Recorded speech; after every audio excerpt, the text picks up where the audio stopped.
Question 3a. A professor at a large university believes that students take an average of 15 hours per term. Right, so that's going to be our population average, mu equals 15 hours, because first it's a large amount of students we're assuming. A random sample of 24 students, so n is going to be 24, that's the sample size, in her class of 650 students, so that's the population size, right?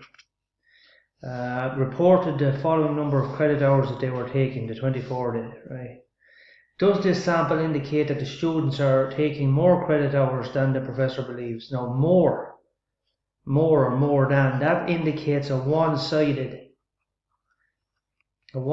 setup, right? It doesn't say different credit hours, it says more than the 15.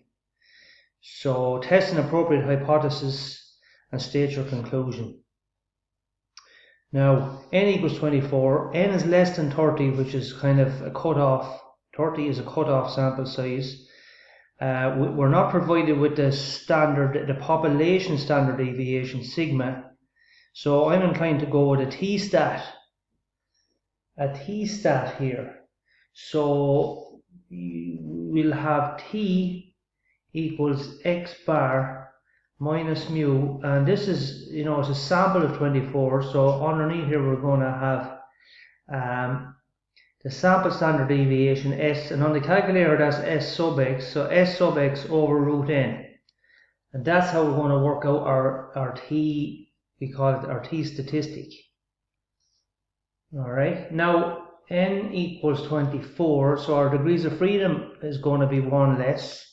It's going to be 23, and we'll use that to look up our table. Testing appropriate, it doesn't say about the alpha level, so normally 5% is pretty good. So that's equal to 0.05, and we're one-sided.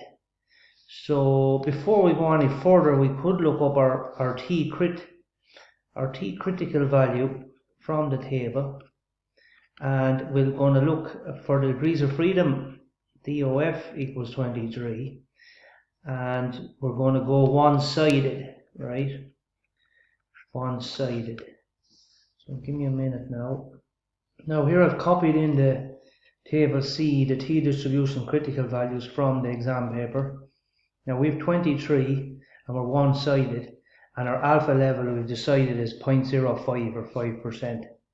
So 20 row there, 23, there it is there, and we want one-sided p-value of 0.5. So here's our one-sided p-value, 0.5. So we're going to work our way up along this guy here and work our way out here, the whole way out, and I make it out to be 1.714, right? So that's going to be our cutoff, our t-crit, 1.714. 1.714. And now we're going to work out our t-stat. And we're going to compare it to our t-crit. So to get our t-stat there, we're just going to fill in the figures there. Or we're going to have to work out our figures. We're going to have to work out a figure for x bar, our sample standard deviation s sub x, and root n is just going to be the square root of 24. So to work out x bar and s sub x, we're going to use the calculator and we're going to put it into stats mode. 1, 2, or back actually, there we go. There's equals. And we're going for single variable because we just have credit hours. They're not matched by anything. It's single variable number 1. And then we're going to start entering. So first one is 12, etc. 13, 14, and there's 2 14s, and then we have 3 15s, and then we have 5 16s.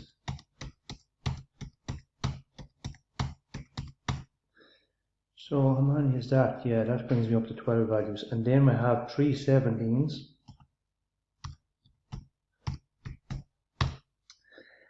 4 18s, and 3 19s. And then value number 23 in the list there is 20 and 21. And now we can press AC. Those values are stored in the calculator. And now to get the mean of those, the sample mean that's going to be, I'm going to go to, I think there, one variable calc. And here it is, x bar is 16.625. Right, so that's 16.63 rounded to 2 decimal places, minus mu, which is 15.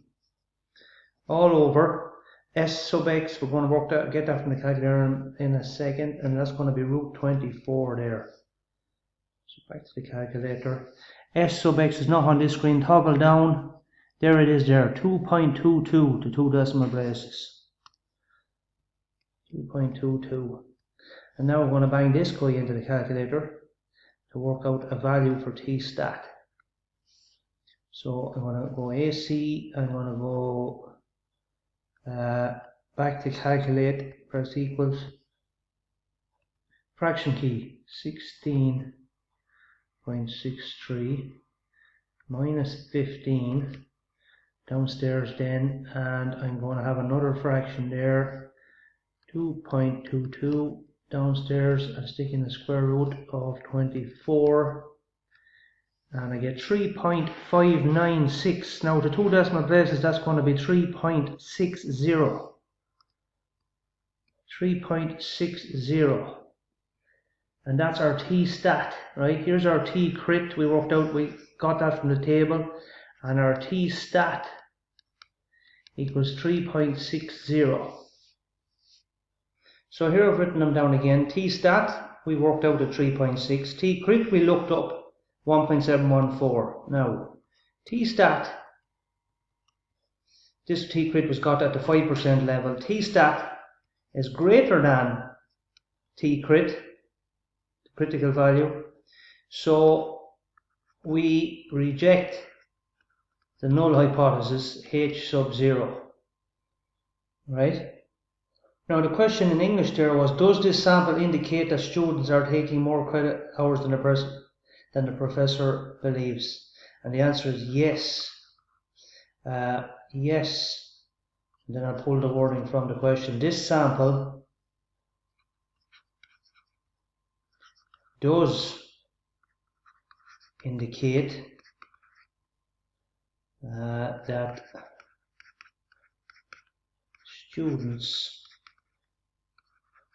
are taking, we can scroll down here a bit, are taking more credit hours than the professor believes. That's it.